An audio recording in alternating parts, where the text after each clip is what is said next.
بسم اللہ الرحمن الرحیم۔ انو، سور فلک اور اشتار تینوں نے جب دیکھا کہ سموقان اپنے سامنے اب اسم اعظم اور اپنی تلوار کو دائیں بائیں اور اوپر نیچے لہرا رہا ہے اور اپنے آپ کو کسی قدر محفوظ کر چکا ہے، تب انہوں نے خسر پھسر کرتے ہوئے آپس میں صلاح مشورہ کیا۔ پھر انو تو اپنی جگہ کھڑا رہا، لیکن سور فلک اور اشتار دائیں بائیں پھیلنے لگے۔ سموقان سمجھ گیا کہ وہ اسے گھیر کر تین اطراف سے اس پر حملہ آور ہونا چاہتے ہیں اور ہر صورت میں اسے اپنے سامنے زیر کرنا چاہتے ہیں۔ اس موقع پر عجیب سی انداز میں سموقان نے آسمان کی طرف دیکھا تھا۔ بس عین اسی لمحہ ایک اندیکھا انجانا خونی انقلاب رونما ہوا۔ وہ اس طرح کہ اچانک دھول دھول ہواؤں اور غبار غبار فضاؤں میں آگ کا ایک بگولا نمودار ہوا۔ وہ اس تیزی سے چکر لگا رہا تھا جیسے کسی بہت بڑے آتشی طوفان کا پیش خیمہ ہو۔ آگ کا وہ بگولا کسی اندیکھے سفر کی گرد اڑاتا ہوا اپنے اور انگنت آتشی سراب لپیٹے بڑی تیزی سے اس میدان میں داخل ہوا تھا۔ ساحر انو اور سموقان کے بیچوں بیچ جو فاصلہ تھا، اس میں سے گزرتا ہوا وہ آتشی بگولا عین سموقان کے سامنے آن رکا تھا۔ اس بگولے کو دیکھتے ہوئے انو، اشتار اور سور فلک جہاں تھے وہیں رک گئے تھے۔ وہ آتشی بگولے کی طرف بڑی پریشانی سے دیکھ رہے تھے۔ وہ آتشی بگولا جب سموقان کے سامنے آن رکا، تب سموقان یہی سمجھا کہ انو، اشتار اور سور فلک کی طرف سے اس پر کوئی نئی مصیبت نازل کی جا رہی ہے۔ لیکن جب وہ آگ کا بگولا اس کے سامنے آ رکا تو وہ دنگ رہ گیا۔ دو چیزوں نے اسے پریشان اور ششدر کر کے رکھ دیا تھا۔ پہلی یہ کہ جب وہ آتشی بگولا اس کے سامنے آن رکا تو اسے اس بگولے کی تپش بالکل محسوس نہیں ہوئی تھی۔ دوسری بات جو اس کے لیے انتہا درجے کی پریشان کن تھی وہ یہ کہ اس آتشی بگولے کے اندر ایک لڑکی کچھ اس طرح سے رقص کناں تھی جیسے آگ کے بڑے الاؤ کے اندر شعلے ایک عجیب طرح کا دھمال ڈالتے ہیں۔ سموقان کو یقین ہو گیا تھا کہ آگ کے بگولے میں رقص کرتی ہوئی لڑکی اس کے لیے کوئی خدشہ نہیں بن سکتی، اس لیے کہ جب اس نے آگ کے اندر ہولے ہولے شعلوں کی طرح دھمال ڈالتے ہوئے دیکھا تو اس لمحے اس کے چہرے پر ایک اندیکھا خوشگوار تبسم تھا۔ سموقان نے جب گہری نگاہ سے اس لڑکی کا جائزہ لیا تو وہ دنگ رہ گیا۔ وہ لڑکی انتہا درجے کی خوبصورت تھی۔ اپنے جسم کے ہر عضو سے وہ سموقان کے لیے موسموں کے ایک رخ کا پیغام دکھائی دے رہی تھی۔ سموقان اس انوکھی، اس عجیب اور ناآشنا لڑکی کے حسن و جمال میں کھو سا گیا تھا کہ اس کا گلاب چہرہ ستاروں، قوس قزح اور کہکشاں کی مانند تھا۔ سموقان نے یہ بھی دیکھا کہ اس لڑکی کے گلاب ہونٹوں پر اس سمے ایک ایسا تبسم تھا جس میں ان کہے حرفوں کی سی ثمر آوری تھی۔ جس انداز میں آگ کے بگولے کے اندر سے وہ لڑکی سموقان کو دیکھ رہی تھی، اس کے انداز سے ظاہر ہوتا تھا کہ وہ سموقان کے لیے تعبیروں کے دکھ میں ستاروں کی چمک، دکھ کے استعاروں میں بے نام شہر کے اجالے کھڑے کرنے کے لیے آئی ہو۔ اچانک سموقان چونک سا پڑا، اس لیے کہ اس لڑکی نے شہد رنگ برساتی آواز میں سموقان کو مخاطب کیا تھا۔ سموقان، فکرمند ہونے کی ضرورت نہیں ہے۔ تم پریشان ہوگے کہ میں کون ہوں، کیا ہوں، کہاں سے آئی ہوں، کس نے مجھے بھیجا ہے۔ میں جانتی ہوں کہ تیرے ذہن میں میرے متعلق اس وقت بہت سے سوال اٹھ کھڑے ہوں گے۔ سنو، میرا نام ننتورا ہے۔ میری ذات کے متعلق کوئی سوال کرنے کی کوشش مت کرنا۔ ان قریب تم پر واضح ہو جائے گا کہ میں کون ہوں، کیوں تمہاری مدد کے لیے آئی ہوں، میری موجودہ حیثیت کیا ہے، آپ کے اس بگولے کے اندر میں کیسے سما چکی ہوں۔ فی الوقت تمہیں صرف اتنا ہی یاد رکھنا چاہیے کہ میں تمہاری ایک ساتھی، تمہاری ایک رفیق، تمہاری ایک مددگار، تمہاری استعانت کرنے والی ہوں۔ بدی کی ان قوتوں کے سامنے میں تمہیں تنہا نہیں چھوڑوں گی۔ یہاں تک کہنے کے بعد ننتورا تھوڑی دیر کے لیے رکی، پھر سلسلہ کلام جاری رکھا۔ سموقان، انو، سور فلک اور اشتار تمہارے خلاف حرکت میں آ رہے ہیں۔ میرے آنے کے بعد وہ تھوڑی دیر کے لیے فکرمند اور پریشان ہوئے تھے، لیکن وہ تمہارے خلاف حرکت میں آنے سے باز نہیں رہیں گے۔ اگر وہ تمہیں چاروں طرف سے گھیرتے بھی ہیں تو تم فکرمند نہ ہونا، میں تمہارے ساتھ ہوں۔ ان تینوں شیطانی گماشتوں کو وہ سبق سکھائیں گے کہ زندگی بھر یاد رکھیں گے۔ سموقان اس لڑکی کی شیریں اور خوشگن آواز میں الجھ کر رہ گیا تھا۔ پھر سموکان کے دیکھتے ہی دیکھتے ننتورا نے آگ کے بگولے کے اندر اپنے دائیں اور بائیں ہاتھوں کو قدرے بلند کیا۔ اس کے بعد اس نے سموکان کو مخاطب کیا، سموکان اپنے اسم اعظم اپنی تلوار پر لکھے خداوند قدوس کے نام کو حرکت میں لاؤ اور اپنی سری قوتوں کا بھی رنگ دکھاؤ اور میرے دونوں بازوں کے نیچے سے ان پر اپنی ان قوتوں کی ضرب لگانے کی کوشش کرو، پھر دیکھو میرے آگ کے بگولے سے نکل کر تمہاری قوتیں کیا رنگ کیا ڈھنگ پکڑتی ہیں۔ ننتورا کی اس گفتگو سے سموکان کے چہرے پر خوشگوار مسکراہٹ نمودار ہوئی تھی۔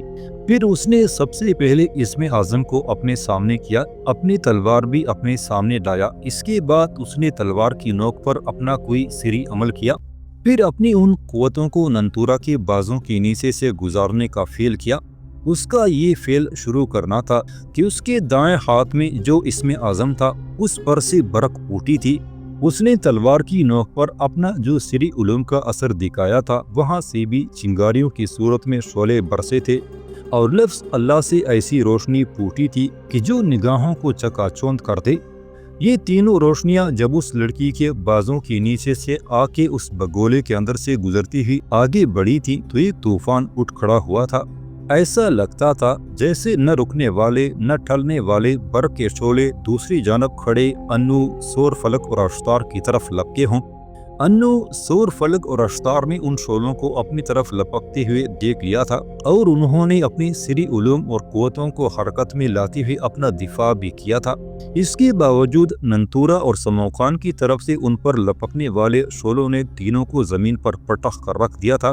ان کی حالت ایسی ہو گئی تھی جیسے کسی کھلونے کو اٹھا کر کسی نے مسلنے کے انداز میں زمین پر پھینک دیا تھا اور وہ اس طرح چیخنے چلانے لگے تھے جیسے ان پر آسمانی برق گر پڑی ہو۔ اس صورتحال پر ننتورا کے چہرے پر مسکراہٹ نمودار ہوئی تھی۔ پھر سموکان نے دیکھا کہ آگ کا وہ بگولا جس کے اندر ننتورا تھی پیچھے ہٹا تھا۔ اتنی دیر میں ساحر انو، سور فلک اور اشتار اٹھ کھڑے ہوئے تھے۔ پھر آگ کا بگولا ایسی تیزی سے گول دائرے کی شکل میں رقص کرنے لگا تھا جیسے وہ طوفان کھڑا کرنے لگا ہو۔ پھر اچانک اس بگولے کے اندر سے ایک بار پھر ننتورا نام کی اس لڑکی کی آواز سموکان کو سنائی دی۔ سموکان کو مخاطب کرتے ہوئے وہ کہہ رہی تھی، سموکان، میں تمہیں بتا چکی ہوں کہ میرا نام ننتورا ہے، میں ایک مافوق الفطرت قوت ہوں۔ اپنے متعلق آنے پر میں ضرور تفصیل کے ساتھ بتاؤں گی میں کون ہوں، کیوں تمہاری مدد پر آمادہ ہوئی ہوں۔ میں جانتی ہوں کہ جب تک میں تمہیں اپنے متعلق نہیں بتاؤں گی تم ایک تجسس ایک جستجو میں پڑے رہو گے، لیکن مجبوری ہے، جب تک وہ مناسب وقت نہیں آتا اس وقت تک میں اپنا آپ تم پر ظاہر نہیں کروں گی۔ لیکن جاتی ہوئی میں تم سے ایک بات کہتی ہوں کہ جب تمہیں میری ضرورت پڑے، جب تمہیں دشمن کے سامنے مصیبت اذیت کا سامنا کرنا پڑے، میرا نام پکارتے ہوئے مجھے آواز دینا، تم دیکھو گے کہ میں تمہاری مدد کو خوب پہنچوں گی۔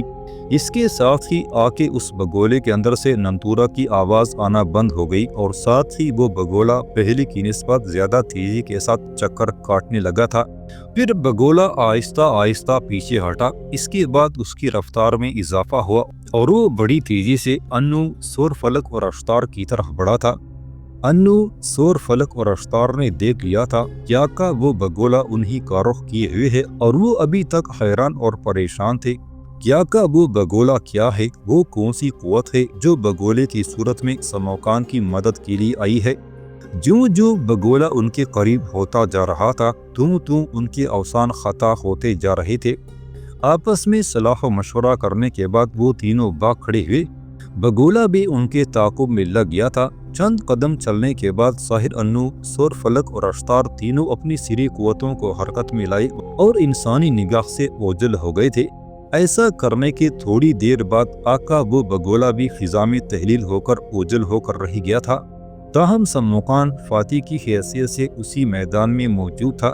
ساحر انو، سور فلک، اشتار اور آگ کے بگولے کے اوجھل ہونے کے بعد جو لوگ چھپ گئے تھے وہ اپنی اپنی گھات سے نکل کر سموکان کی طرف بڑھنے لگے تھے۔ ان لوگوں میں سردار میخو، اس کی بیٹی ارشا بنی، صدوری اور گلگامش کے مخبر اور دیگر بہت سے لوگ شامل تھے۔ یہ سب لوگ سموکان کے گرد آ کر جمع ہو گئے۔ پھر سردار میخو نے سموکان کو مخاطب کرتے ہوئے کہنا شروع کیا، میرے عزیز، اس سے پہلے تیرا میرا تعارف تو نہیں، لیکن میں نے تیرا نام سموقان سن لیا ہے۔ میں تیرا شکر گزار اور ممنون ہوں کہ تو نے حوادث کے ایک گماشتے گناہ کے ایک نقیب کو ہمارے علاقے سے مار بگایا۔ میرے عزیز، جس وقت یہ شیطان تمہارے ساتھ ٹکراؤ کرنے کے لیے تمہیں میدان میں لایا تھا، میں تمہارے متعلق بڑا فکر مند تھا، اس لیے کہ میں سور فلک کی قوت سے تو آگاہ تھا، لیکن تمہاری طاقت نہیں جانتا تھا۔ تم نے سور فلک کو اس میدان میں ظاہری قوت اور طاقت میں زیر کر کے کمال کر دکھایا۔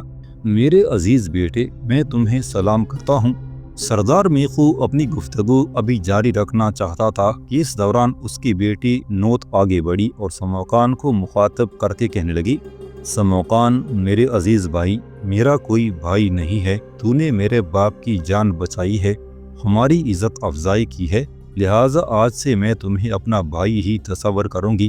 سن لو میرے بھائی، جس طرح تو نے ظاہری جرأت مندی اور دلیری اور باطنی اصرار کو کام میں لاتے ہوئے انو، سور فلک اور اشتار کا مقابلہ کیا، میں سمجھتی ہوں کہ یہ کسی دوسرے انسان کے بس کا روگ نہ تھی۔ تم نے بڑی جرأت مندی کا اظہار کیا اور میں تمہاری اس دلیری اور جرأت کو سلام کرتی ہوں۔ پر میرے بھائی، جس وقت انو، سور فلک اور اشتار تم کو گھیرنے کی کوشش کر رہے تھے، آگ کا ایک بگولا نمودار ہوا تھا۔ آگ کا وہ بگولا تمہارے قریب آن کھڑا تھا اور اس کے اندر ایک انسانی حیولہ بھی دکھائی دے رہا تھا۔ کیا تم بتا سکتے ہو آگ کا وہ بگولا کیا تھا؟ اس کے اندر کیا چیز حرکت کر رہی تھی؟ نوت کے اس استفسار پر سموقان کے چہرے پر خوشگوار مسکراہٹ نمودار ہوئی تھی، پھر اس کی مسکراتی ہوئی آواز سنائی دی، سردار میخو کی بیٹی، میں خود نہیں جانتا کیا کا وہ بگولا کیا چیز تھی، تاہم آ کے اس بگولے کے اندر ایک انتہائی خوبصورت، انتہائی پرکشش اور پرجمال لڑکی تھی۔ اس نے میری ہمت بندھائی، اس نے میری ڈھارس بندھائی کہ میں ان تینوں شیطانوں کے مقابلے پر اکیلا نہیں ہوں، بلکہ وہ میری مدد کرے گی۔ تم لوگوں نے دیکھا کہ اس نے کیا خوب میری مدد کی، بلکہ وہ ان تینوں کو اپنے آگے بگاتی ہوئی اس میدان سے دور لے گئی تھی اور انہیں بھاگ جانے پر مجبور کیا۔ اس لحاظ سے آقا بگولا نما اس لڑکی کا انتہا درجے کا شکر گزار ہوں۔ یہاں تک کہنے کے بعد سموقان رکا، پھر وہ کچھ کہنا ہی چاہتا تھا کہ سردار میخو اس سے پہلے بول پڑا، سموقان میرے عزیز بیٹے، تم نے ہم پر ہی نہیں ساری بستی پر احسان کیا ہے، لہٰذا میری خواہش ہے کہ تم چند یوم تک معزز مہمان کی حیثیت سے میرے ہاں قیام کرو۔ جواب میں سموقان فوراً بول پڑا، سردار میخو، یہ صدوری اور عرشہ بنی دونوں میرے پرانے جاننے والے ہیں، انہیں معلوم ہے کہ میں ایک انتہائی اہم کام کے سلسلے میں ان سرزمینوں کی طرف آیا ہوں اور آج ہی میں جزیرہ دلمون کا رخ کروں گا، اس لیے میں معذرت خواہ ہوں کہ تمہارے پاس قیام نہیں کر سکوں گا، تاہم میں تمہارے ساتھ وعدہ کرتا ہوں کہ کبھی تمہارے ہاں قیام ضرور کروں گا، تمہارے ہاں قیام پر میں ہمیشہ فخر کرتا رہوں گا۔ سموقان کی اس گفتگو کے جواب میں سردار میخو کی بیٹی نوت بول پڑی، سموقان میرے عزیز بھائی، جب بھی تم ہماری بستی کا رخ کرو، تمہاری حیثیت ہمارے ہاں ایک معزز مہمان کی ہی نہیں بلکہ میرے بھائی اور میرے باپ کی ہر دل عزیز بیٹی کی سی ہوگی۔ آپ نے صرف ہمارے لیے ہی نہیں، ہماری بستی والے لوگوں کے لیے ایک کارنامہ سر انجام دیا ہے جو کسی انسان کے بس کا روگ نہ تھا۔ میں ایک بار پھر آپ کی کارگزاری کو سلام کرتی ہوں۔ جواب میں سموقان نے نوت کا شکریہ ادا کیا۔ سردار میخو، اس کی بیٹی اور دوسرے لوگ اپنے اپنے گھروں کو چلے گئے تھے، جبکہ سموقان بھی صدوری، عرشہ بنی اور گلگامش کے مقبروں کے ساتھ صدوری کی حویلی کی طرف روانہ ہو گیا تھا۔ ایک بار پھر سب آ کر صدوری کے دیوان خانے میں بیٹھ گئے تھے۔ سموقان نے گفتگو کا آغاز کیا، صدوری میری محترمہ، پہلے میں نے ارادہ کیا تھا کہ عرشہ بانی کے ساتھ کشتی میں سوار ہو کر جزیرہ دلمون کی طرف جاؤں گا، وہاں اپنی استاد محترم کی خدمت میں حاضر ہونے کے بعد میں جو کچھ کرنا چاہتا ہوں اس کے ساتھ تفصیل سے گفتگو کروں گا، لیکن اب میں نے اپنا ارادہ تبدیل کر دیا ہے، میرا گھوڑا بھی یہیں رہے گا، گلگامش کے آدمی بھی میرا یہیں انتظار کریں گے، عرشہ بنی بھی میرے ساتھ نہیں جائے گا، میں صرف اپنی سری قوتوں کو حرکت میں لاتے ہوئے جزیرہ دلمون کا رخ کروں گا، وہاں پرشیتم سے صلاح و مشورہ کروں گا، اس کے بعد انو سے بالبک کے حکمران کی بیٹی ایلم، اس کے بیٹے عریش اور عریش کی منصوبہ اراتا کی رہائی کا کوئی سامان کروں گا، میرے خیال میں مجھے وقت ضائع نہیں کرنا چاہیے، فی الفور یہاں سے پرشیتم کی طرف کوچ کرنا چاہیے۔ اس کے ساتھ ہی سموکان اپنی جگہ سے اٹھ کھڑا ہوا تھا۔ اس کی طرف دیکھتی ہوئی سدوری، ارشابنی اور گلگامش کے مخبر بھی کھڑے ہو گئے تھے۔ پھر سموکان حویلی سے نکلا، دوسرے سب لوگ اس کے پیچھے پیچھے تھے۔ حویلی سے نکل کر سموکان ساحل سمندر پر آیا۔ اس وقت بھپرا ہوا سمندر لبنان کی ساحلی چٹانوں سے ٹکراتا ہوا بری طرح شور کر رہا تھا۔ سدوری، ارشابنی اور گلگامش کے جاسوسوں کے دیکھتے ہی دیکھتے سموکان ایک ایسی بڑی چٹان پر کھڑا ہو گیا جس سے سمندر کی لہریں سر ٹکراتی اور لپٹتی ہوئی شور کرتی لوٹ رہی تھی۔ پھر ان کے دیکھتے ہی دیکھتے سموکان نے اپنے دونوں ہاتھوں کو فضا میں بلند کیا، اپنی کسی سری قوت کو وہ حرکت میں لایا اور دھویں کی طرح تحلیل ہوتا ہوا ان کی نگاہوں سے اوجھل ہو گیا تھا۔ سدوری، ارشابنی اور گلگامش کے جاسوس سموکان کے یوں کوچ کرنے کے بعد واپس حویلی کی طرف چلے گئے تھے۔ لبنان کی ساحلی چٹان سے روپوش ہونے کے بعد سموکان لمحوں کے اندر جزیرہ دلمون کے وسطی حصے میں ایک بستی کے باہر نمودار ہوا۔ جزیرہ دلمون خوب آباد اور جزیرے کے وسطی حصے میں جو سب سے بڑی آبادی تھی، اسی میں سموکان کے استاد پرشیتم نے رہائش رکھی ہوئی تھی۔ بستی میں داخل ہونے کے بعد سموکان ایک بہت بڑی حویلی میں داخل ہوا۔ وہ حویلی پرشیتم کی ہی تھی، جس کے ارد گرد اس کی عقیدت مندوں کا ایک طرح سے پہرا تھا اور پوری بستی ہی پرشیتم کی عقیدت مندوں پر مشتمل تھی۔ سموکان حویلی کے قریب نمودار ہوا۔ سارے لوگوں نے پرجوش انداز میں اس کا استقبال کیا۔ پھر لوگوں نے بھاگم بھاگ اس کی آمد کی اطلاع پرشیتم کو کر دی تھی۔ حویلی میں داخل ہونے کے بعد سموکان نے حویلی کے اس دیوان خانے کا رخ کیا جس میں پرشیتم لوگوں سے ملاقات کیا کرتا تھا۔ دیوان خانے میں وہ تھوڑی دیر بیٹھا تھا کہ پرشیتم اس کمرے میں داخل ہوا۔ وہ ڈھلی ہوئی عمر کا ایک بوڑھا تھا، قد کا خوب تھا، جسمانی ساخت بھی اچھی تھی۔ اسے دیکھتی ہی سموکان اپنی جگہ سے اٹھ کھڑا ہوا۔ کمرے میں داخل ہوتی ہوئی پرشیتم نے سموکان کو گلے لگانے کے لیے اپنے دونوں بازو پھیلا دیے تھے، جس پر سموکان آگے بھاگا۔ پھر وہ پرشیتم سے بغلگیر ہو گیا تھا۔ پرشیتم نے اس کی پیشانی پر بوسہ دیا، پھر عجیب سی پدرانہ شفقت میں پوچھنے لگا، پسر محترم، تم کیسے ہو؟ تمہاری آمد اس حویلی میں میرے لیے خوشی کا باعث بن جاتی ہے۔ تمہارا ان سرزمینوں کی طرف آنا لگتا ہے کسی اہمیت کا حامل ہے۔ تمہارا چہرہ بھی بتاتا ہے کہ تم مجھ سے بہت کچھ کہنے کے لیے آئے ہو۔ سموکان علیحدہ ہوا، پھر پرشیتم کی طرف دیکھتے ہوئے کہنے لگا، محترم پرشیتم، پہلے آپ تشریف رکھیں، اس کے بعد میں بتاتا ہوں کہ میں کیا کہنا چاہتا ہوں۔ پرشیتم آگے بڑھا، ایک نشست پر بیٹھ گیا۔ سموکان بھی اس کے سامنے والی خالی نشست پر بیٹھا۔ اس کے بعد سموکان نے شروع سے لے کر سارے واقعات تفصیل سے بتا دیے تھے۔ سارے واقعات تفصیل سے سننے کے بعد پرشیتم کچھ دیر تک گہری سوچوں میں کھویا رہا، پھر وہ بول پڑا، سموکان میرے بیٹے، یہ ساحر انو انتہا درجے کا گناہ اور بدی کا پروردہ انسان ہے۔ اس کا دستیرا سور فلک، اس کی بیٹی اشتار بھی اسی جیسے ہیں، بلکہ یہی نہیں، ان کی چوتھی دستیراز بھی ہے اور وہ ملک ظلمات پر کھڑا ہے۔ میرے بیٹے، میرے بچے، صرف یہی چاروں مافوق الفطرت قوتوں اور سحر کے شناسہ نہیں ہیں، بلکہ اس ساحر انو کے بہت سے شاگرد اور ماننے والے بھی ہیں جو دنیا کے مختلف حصوں میں پھیلے ہوئے بدی کے ارتکاب کا جرم کرتے ہیں۔ نیکی کے نمائندوں کی حیثیت سے ہمیں ان کے خلاف حرکت میں آنا چاہیے، لیکن دیکھو میرے اس قدر ذرائع نہیں ہے کہ میں بدی کی ان قوتوں کے خلاف اکیلا حرکت میں آؤں۔ تو دیکھتا ہے میں بوڑھا ہوں، لہٰذا صبر بھی نہیں کر سکتا۔ ہاں میرے بچے، تو اس حالت میں ہے کہ بدی کی ان قوتوں کے مقابلے میں نیکی کے ستون کی طرح جم جائے۔ جوان ہے، تمانا ہے، طاقتور ہے۔ یہ جو تو نے لبنان کے ساحل پر انو، سور فلک اور اشتار کو بدترین شکست دی ہے، تو میرے بیٹے اس کے لیے تو اس قابل ہے کہ میں پرشیتم تجھے سلام کروں۔ پرشیتم مزید کچھ کہنا چاہتا تھا کہ بیچ میں سموکان نے بولتے ہوئے اس کی بات کاٹ دی۔ محترم پرشیتم، آگ کے بگولے کی صورت میں جو لڑکی نمودار ہوئی اور جس نے اپنا نام مجھے ننتورا بتایا تھا، اس کے متعلق میں ایک تجسس، ایک قریدنی اور ایک کھوج میں مبتلا ہو گیا ہوں۔ مجھ سے رخصت ہوتے وقت اس نے مجھے نصیحت کی تھی کہ اگر کبھی بھی مجھے اس کی مدد کی ضرورت پڑے، میں اس کا نام لے کر اس کو پکاروں تو وہ میری مدد کے لیے پہنچے گی۔ استاد محترم، میری سمجھ میں ابھی تک نہیں آیا کہ وہ کون ہے، کس نے اسے میری مدد کے لیے روانہ کیا ہے، وہ کہاں سے آتی ہے، کیا آپ بتا سکیں گے وہ لڑکی کون ہے؟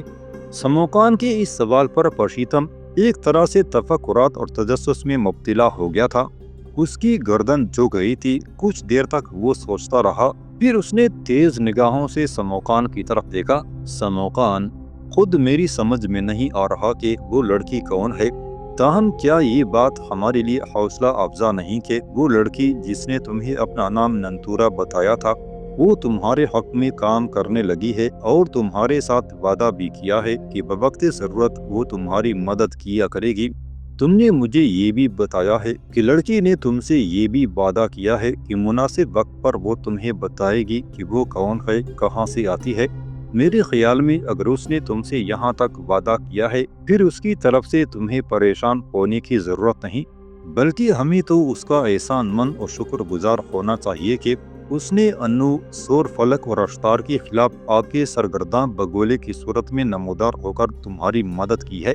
بلکہ میں خداوند قدوس سے دعا گو ہوں کہ وہ آئندہ بھی ایسے مواقع پر تمہاری مدد کرتی رہے۔ اس کے لیے میں پرشیتم اس کا احسان مند اور شکر گزار ہوں۔